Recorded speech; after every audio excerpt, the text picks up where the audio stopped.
it doesn't matter how many residents of Mont Kiara can afford supercars. For as long as there's one resident in Jinjang Selatan that has no access to clean water, proper healthcare, and proper shelter, we as a nation has failed. Although the government has brought down Malaysia's Gini coefficient, which is a measure of inequality, from 531 to 401, which is good, there is still a series of problems in Malaysia. For example, the median household income for Kuala Lumpur is 7,620 ringgit, whereas the median household income in Kelantan is a mere 2,716 ringgit. That gap requires this debate. This debate is a discussion about which Malaysia is preferable.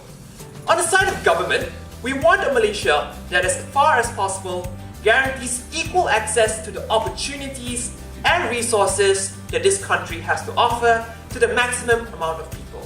On their side, they have to defend a system that favors the top, that sacrifices the lowest common denominator in the name of progress. How then do we decide this debate?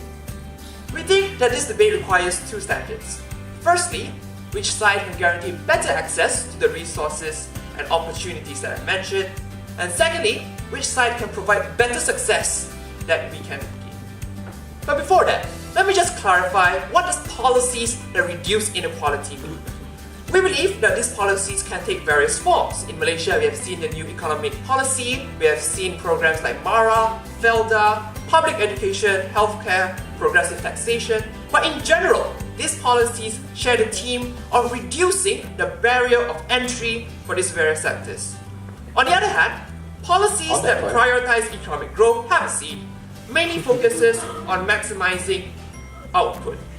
What does output mean? This means policies like proposing free trade, minimal government intervention in the market, and things like that. So moving on to my arguments. Firstly, on how do we provide quality access to the opportunities and resources to all layers of society. First level, on how do we provide more quality access to the rich? Because in a world where output is a priority and competition is the norm, there will be limited places for education and in the workplace alike. What does this competition mean? Have a seat. This competition means that more often than not, the rich, who are the people who are most able to gain these positions, will compete against each other. What does this competition look like? In a more benevolent form, this might look like talent grabbing or crowding out the competition by lowering prices, but in more malicious forms. This means things like corporate espionage or patent monopolization, things that don't give small and medium enterprises a chance to survive. So why is this harmful? Have a seat. This is harmful as valuable resources by these companies are spent bolstering their legal squadrons in order to sue their opponents out of existence, instead of devoting them to community projects, devoting them to the research and development, devoting them to making better products. So what's the difference in our world? In our world, we give these companies less of an incentive to fight, because our policies will mainly be garnered towards reducing inequality instead of maximizing economic output.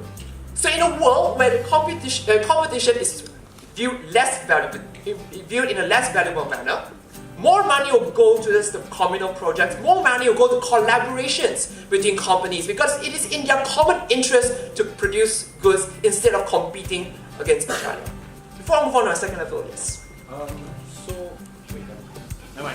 The second level, on how is this policy the only pathway for economically disenfranchised minorities?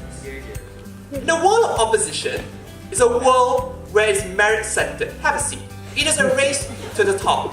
And in this race, the odds are stacked heavily against the poor.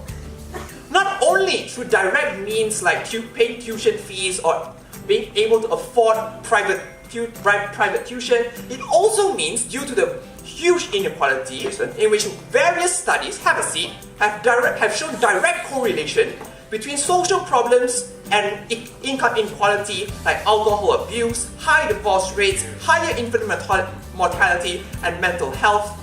The poor will have to contend with all of these factors without the advantage of being able to access quality healthcare, quality mental health institutions, the help that they need to get out of their predicament. So what does this mean? Have a seat. This means that the mere fact that some of us are shackled with a disproportionate burden compared to other people by virtue of the birth lottery is inherently unfair. Before that, yes. So as an investor, why am I likely to invest in open factories in Malaysia when I can do it for significantly cheaper in neighboring Vietnam? We think that when your investment comes at the cost of the blood and sweat and tears of our poorest people, our most vulnerable people, we rather you not have that investment. Lastly, why the trickle-down economics is a lie.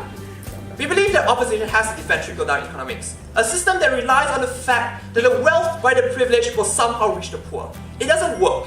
Because when you put the power of wealth distribution in the hands of the privileged, it is more likely that they'll keep the wealth to themselves. This is why rich corporations lobby for a lower minimum wage. This is why rich corporations try to circumvent around labor regulations. This is why rich corporations scare their employees out of labor unions, because they want the maximum profit for them. Before the Industrial Revolution, which heralded the age of colonialism and capitalism, income per capita in the world's 10 richest countries was only 6 times higher than those in the 10 poorest. That number today is 100. So on the last argument, on how do we create better access? We concede the fact that in the world of opposition, it is more likely they're going to have quicker progress. They're going to have more progress. But what does that progress look like? That success, that progress, comes at the cost of putting people into boxes. As when people succeed, it will be a success of a certain group of people. It won't be a Malaysian success. It will be a rich person's success. It will be a Malay success. It won't be able for the common layman to relate to those successes. So what does our successes look like? Our successes may be slower, but it is more relatable. It is more communal. I can sit in a TV in my house and look at a TV and feel that the successes that I see is a Malaysian success instead of something that I cannot relate to. As cliche as it sounds, a chain is only as strong as its weakest link. Only when we can resolve ourselves to remove the chains of inequality from our brothers and sisters, that we can only call ourselves a successful nation. Thank you.